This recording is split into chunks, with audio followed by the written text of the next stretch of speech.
Hello and welcome to Nepal Traveler. Today in our talk series, we are with Ms. Deepa Sutradhar, who is the Executive Assistant Manager at Yeti.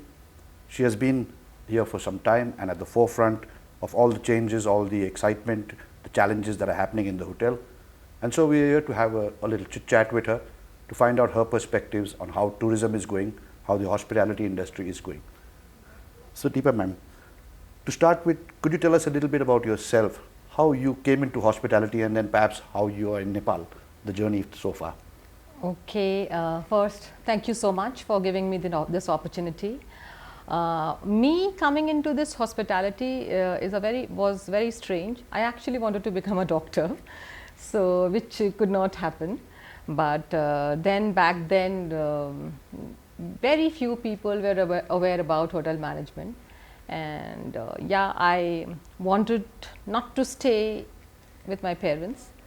So practically, I applied for IHM and then got selected, and that's where my journey started in 96, 99. And then it's been now more than a decade, 2 decades actually, I'm with this industry. And I actually breathe, talk, live hotels.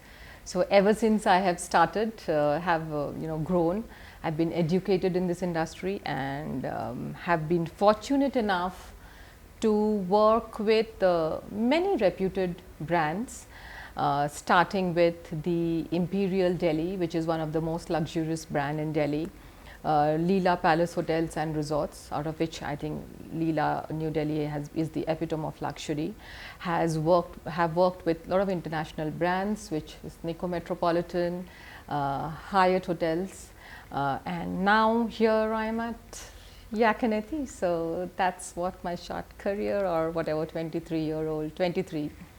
Ma'am, anything that you would like to share perhaps from your first hotel that you joined?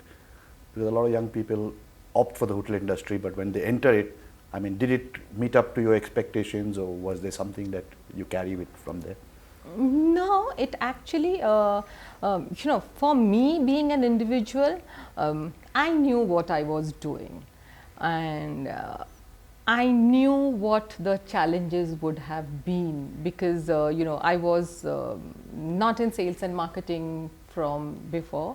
I joined operation. I was in management trainee, and being a trainee back then, you have to give your considerable amount of time and have to go through those training schedules.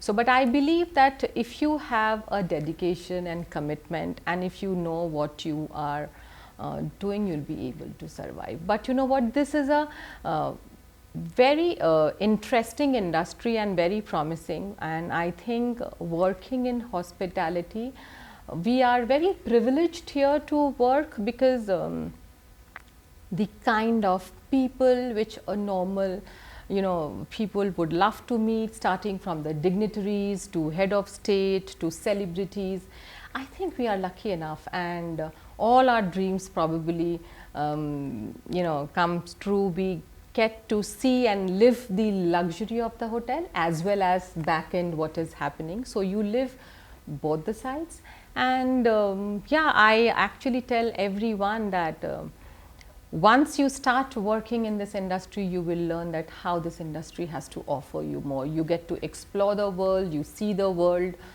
and yeah. And how is it that you came into Nepal? I mean, yes, you've had a good career in India, and we are fortunate that that experience is coming into Nepal. But I mean, anything that you would like to share with us on your decision to come to Nepal? Yeah, actually, it is my husband who got transferred to Nepal first, and I was still contemplating whether to come to Nepal or not, but then I followed him. And after coming to Nepal, I first thought that I will take a sabbatical, because having worked for so many years, then was at home for 15 days. Then I think a working person cannot stay. I think that 15 days was more than enough. And then I started exploring, and when I started, and then Yeti came to me, and what better than this, because I feel this is the right job for me, because having worked with the luxury heritage hotel, having those kind of experience, this is the right fit for me. So that's how.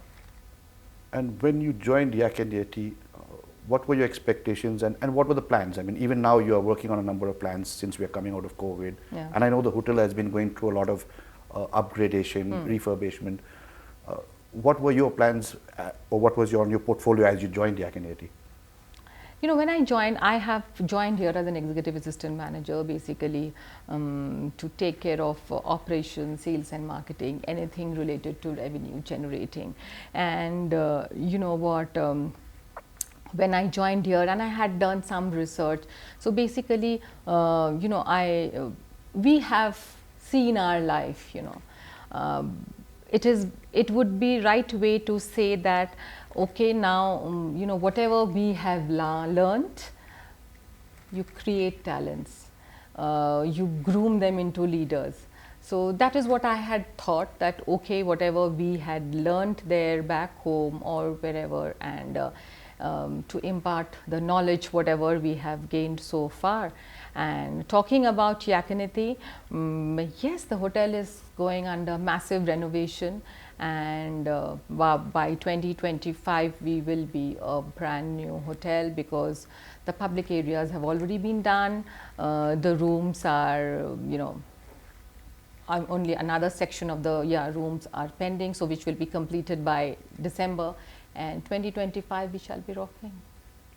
Having worked for so many years as a professional in India and then now in Nepal's hospitality industry, what is your take on Nepal's hospitality industry? I mean, where are the areas that you feel we are strong? What else could we be doing? You know, Nepal as a country has lots to offer, and you know, people outside Nepal probably know that Nepal is only about Mount Everest. But we have to understand that Nepal is beyond mountains. This country has so much to offer. There is, you know, we have lakes, we have mountains, we have, you know, the jungles, you have jungle safari, we have the pilgrimage.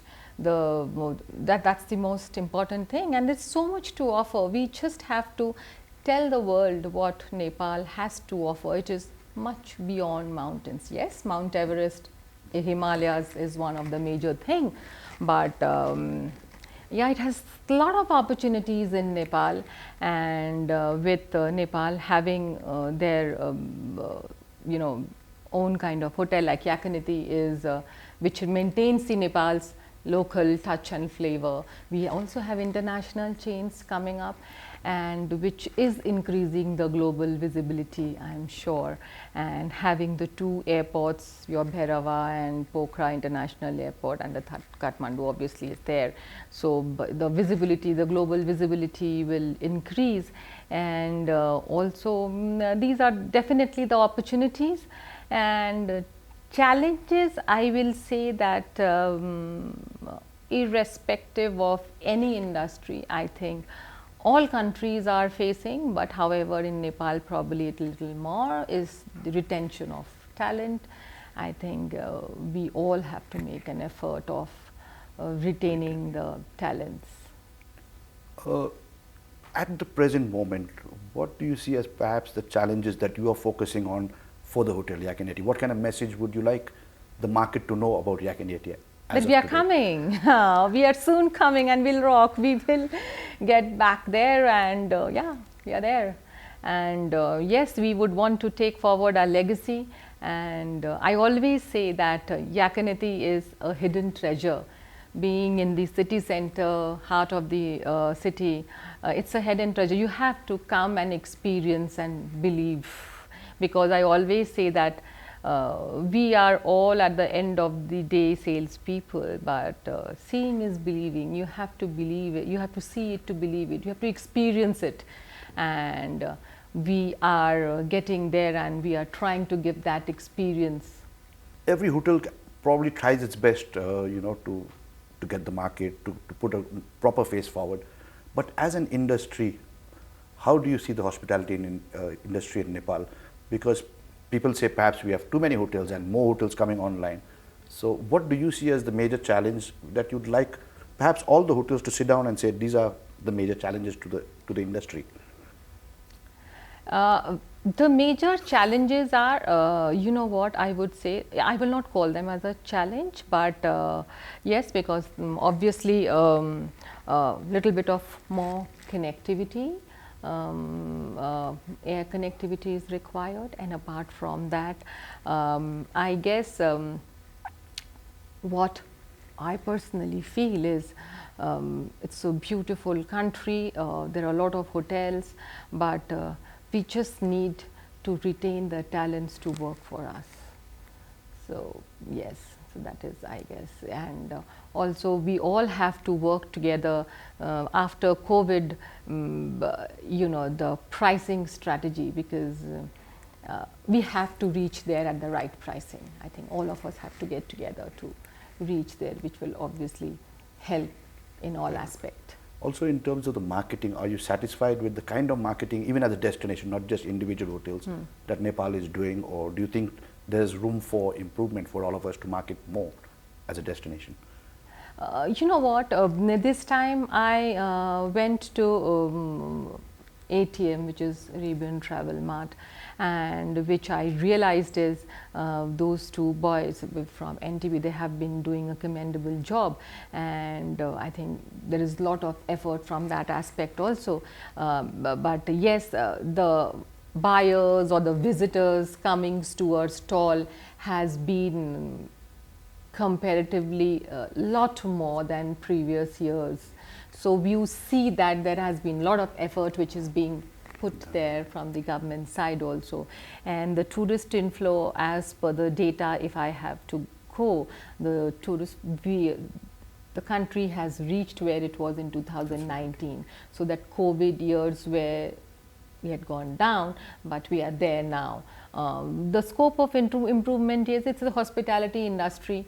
We all have to showcase what we are, and yes, Atithi Devo Bhava, we have to, it is you know, implemented everywhere, and we have to treat, we have to make them, every visitor, every person coming to Nepal, we have to treat them that you are special, and that is what it is. And yeah.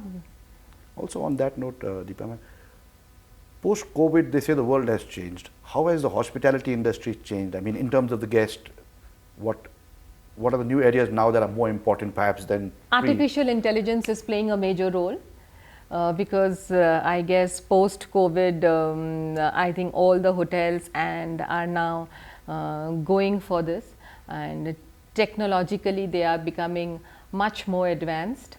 And apart from this, people, I think all the hotels are also now being more focused on becoming environment friendly or eco-friendly, or having a proper sustainable departments and hotels. And like, you know, I'm just giving an example, like going plastic free. So I think most of the hotels have started having their own bottling plant in the hotel. So these are the small things, and the world has realized, I guess, and especially us, because we have this industry has seen a lot during COVID, and we have understood what matters to us most, and retention of client, making them feel special, creating irrational loyalties, creating your advocates. And I believe I think the entire industry is trying to do that, irrespective of chain, brand,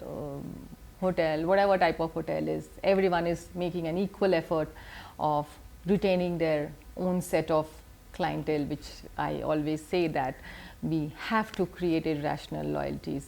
We have to create advocates everywhere. People should talk about us. That someone coming to Nepal should always tell that, okay, go and visit Nepal, or someone coming to Yakaneti, 1 people, 10 people. So that's how. So we have to create that, and I think everyone is making an equal effort there. Is there anything else that you would like to share with our viewers before we close this? The only thing is, this is a beautiful industry, and I would suggest that, you know, people lot many people, young talents. Please join us. You have lot of growth opportunities, and you get to see the world. You get to see different kind of people. All your dream gets fulfilled. You know, you will also get to wear Rolex and buy expensive cars, because this industry has lots to offer. Thank you so much, ma'am. Welcome. All the best for your future endeavors, the plans that you all are working on. Thank you so much. All the best. Thank you.